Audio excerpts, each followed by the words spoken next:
Hello guys, welcome back to my channel. আশা করি তোমরা সবাই খুব ভালো আছো। চলো তোমাদের সাথে একটা রেসিপি শেয়ার করি। প্রথমে মাছগুলো আমি ভালো করে ভেজে নিয়েছি। তারপর একটি মিক্সি জারে পোস্ত, সর্ষে, আদা, রসুন, কাঁচা লঙ্কা আর কিছু কুচনো টমেটো পেস্ট করে নিয়েছি। তারপর কড়াইতে গরম তেলে কিছুটা কাঁচা পেঁয়াজ ও কাঁচা লঙ্কা ভালো করে ভেজে নেব। নেওয়ার পরে কিছু কুচনো টমেটো দিয়ে দেবো। দেওয়ার পর একটু নাড়াচাড়া করে তার মধ্যে আদা রসুনের পেস্টটা দিয়ে দেবো। দিয়ে ভালো করে নাড়াচাড়া করতে থাকবো।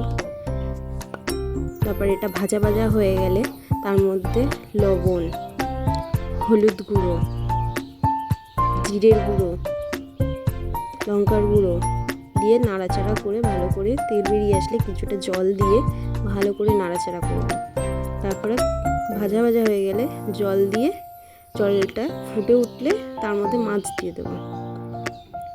দেওয়ার পর মাছটা ভালোভাবে রান্না হয়ে গেলে তারপরে নামিয়ে পরিবেশন করব। তো তোমরা একদিন রান্না করে দেখো কেমন লাগে রেসিপিটা। ছোটোখাটোর মধ্যে করলাম, জানি না কেমন হবে।